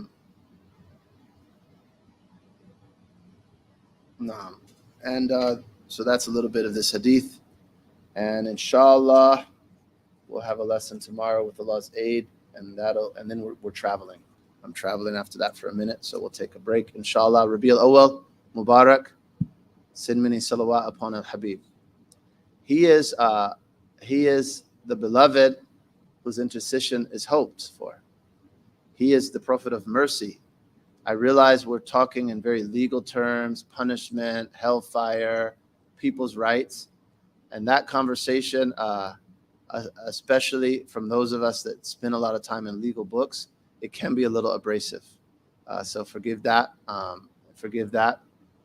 However, when Prophet Muhammad warns us of sins, that's a great mercy, right? And he said he's like someone who makes a fire and then moths start falling in the fire, and he's trying to protect the moths from the fire. And he said humanity's plunging into the fire, and I'm holding you by your waists, right? I'm preventing you from plunging, right? So consider this from his mercy. He's hold us by our waist. We might dive into the hellfire from one of these 7 things, God forbid. So he's warning us. He's saying, don't do this. I'm warning you that is harmful for you. Who wants to eat fire in their belly, right? That's dangerous. Who wants to be resurrected and other people have a case against us? That's dangerous, right? We don't want to be in that condition. So we should be cautious of these things. We ask Allah to forgive us everything that has preceded, and Allah protect us in what remains. And we sat and did dhikr, many of us, and we'll do dhikr now. La ilaha illallah Muhammadur Rasulullah sallallahu alayhi wa sallam. Prophet Muhammad sallallahu alayhi wa sallam taught us that no group gathers and sits and remembers Allah purely for Allah, except that a caller says, right? That's like an angel praying for them, informing them of their state. And qumu maghfuran lakum kad buddilat sayi'atukum hasanat. Stand forgiven, your evil deeds turned into good deeds. So we ask Allah to give us what He promised on the tongue of His beloved, who He gave in this month, that we stand with our evil deeds. Any of these evil deeds we've committed or any others turn into good deeds, that Allah forgive us, give us the ability and courage and strength to redress any grievances anyone has against us, and that Allah carries any unfulfilled rights for us that go unredressed. And yatahammal anna hatta tabi'at fi khairun wa afiyah. Wa sallallahu ala sayyidina Muhammadin wa alihi wa sallam. Walhamdulillahi Rabbil Alameen. Please recite Fatiha, seeking from Allah sincere, accepted works, beneficial knowledge, good teaching, calling, and guidance. Let Allah be pleased with us, please the heart of Prophet Muhammad sallallahu alayhi wa sallam, and that the reward of the Fatiha that we recite goes to our parents, teachers, sheikhs, those that we owe rights, and the presence of Prophet Muhammad sallallahu alayhi wa sallam. Fatiha.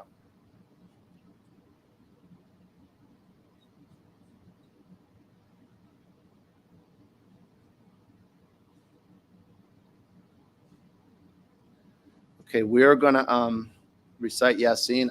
I'm conscious that we went long today. Our goal is to generally stay at about an hour and 30 for the whole gathering. I realized we went over that, but I wanted to complete this hadith. We took 2 days on this hadith, so I just wanted to complete it and forgive that. Generally, the goal will be at about 1:30, stopping on the recording or before. So forgive me that. Anyone that needs to be excused can. We are going to recite Surah Yasin, though, and the dua after for those that would like to remain with us. Bismillah ar-Rahman ar-Rahim. Yasin. والقرآن الحكيم إنك لمن المرسلين على صراط مستقيم تنزيل العزيز الرحيم تنزيل العزيز الرحيم لتنذر قوما ما أنذر آباؤهم فهم غافلون لقد حق القول على أكثرهم فهم لا يؤمنون إنا جعلنا في أعناقهم أغلالا فهي إلى الأذقان فهم مقمحون وجعلنا من بين أيديهم سدا ومن خلفهم سدا فأغشيناهم فهم لا يبصرون وسواء عليهم أأنذرتهم أم لم تنذرهم لا يؤمنون إنما تنذر من اتبع الذكر وخشي الرحمن بالغيب فبشره بمغفرة وأجر كريم إنا نحن نحيي الموتى ونكتب ما قدموا وآثارهم وكل شيء أحصيناه في إمام مبين واضرب لهم مثلا أصحاب القرية إذ جاءها المرسلون إذ أرسلنا إليهم 2 فكذبوهما فعززنا بثالث فقالوا إنا إليكم مرسلون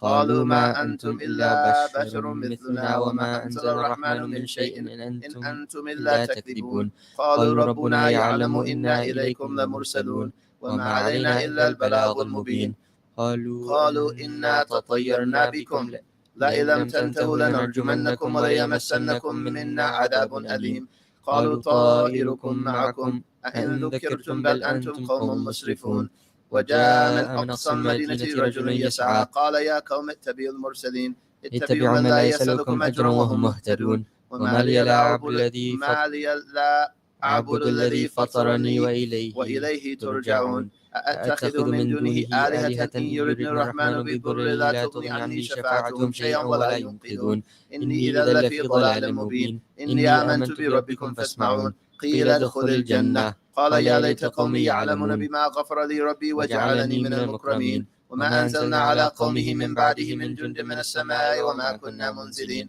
إن كانت إلا صيحة واحدة فإذا هم خامدون يا حسرة على العباد ما يأتيهم من رسول إلا كانوا به يستهزئون ألم يروا كم أهلكنا قبلهم من القرون أنهم إليهم لا يرجعون وإن كل لما جميع لدينا محضرون وآية لهم الأرض الميتة أحييناها وأخرجنا منها حبا فمنه يأكلون وجعلنا فيها جنات من نخيل وعناب وفجرنا فيها من العيون ليأكلوا من ثمره وما عملته أيديهم أفلا يشكرون سبحان الذي خلق الأزواج كلها مما تنبت الأرض ومن أنفسهم ومما لا يعلمون وآية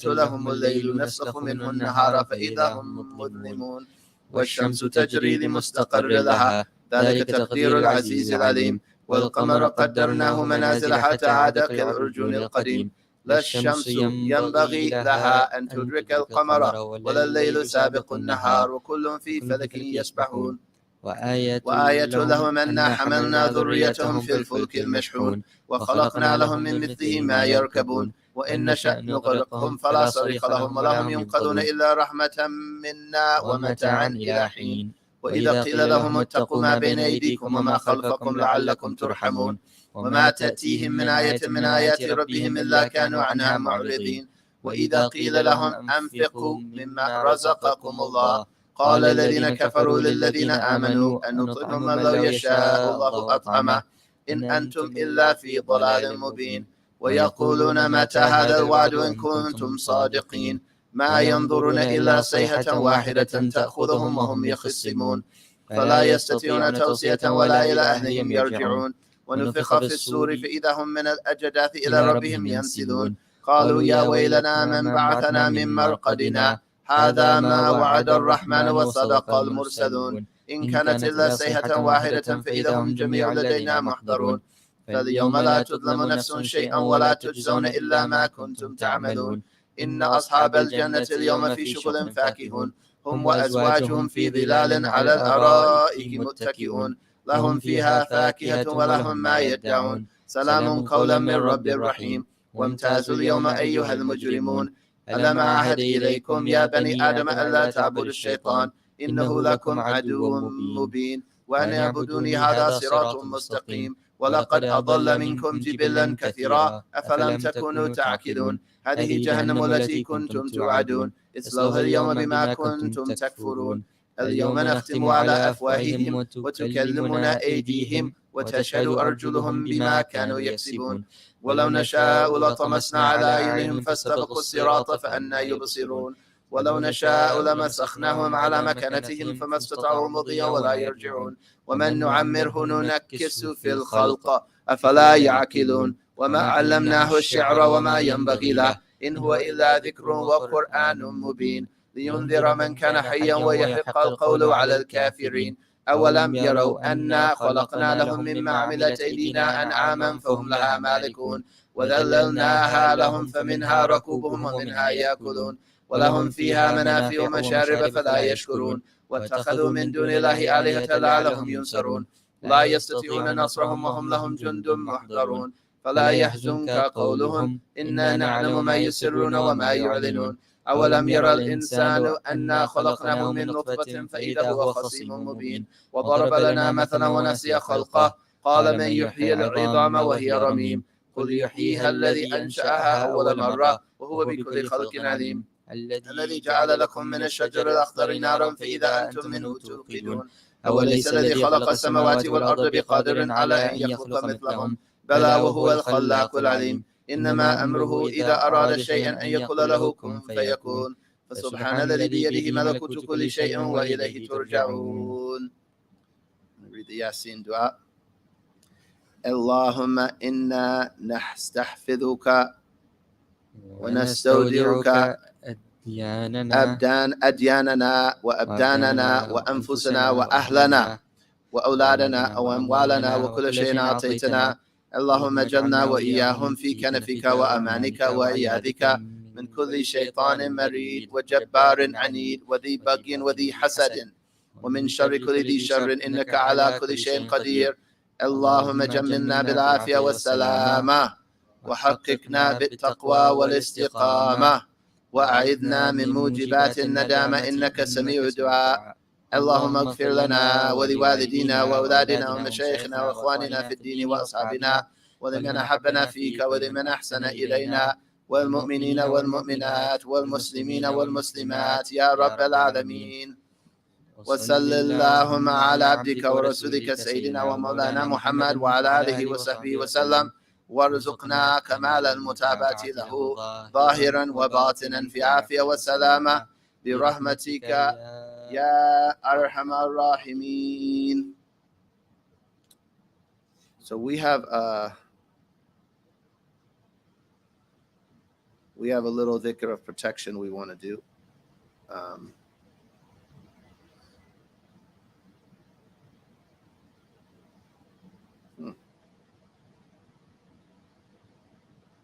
We have a little dhikr of protection that we want to do that is extra. We're not going to always necessarily do it, but right now we've been reminded of the need. So we're going to do it, inshallah. And in the khulasa, and I mentioned to some beloveds, I forget who, I think it was my wife, but I'm not sure, recently, the importance of this second invocation, which is what ufawwidu amri ilallah. It's a verse in the Quran. It's what the believer of the people of Fir'aun said.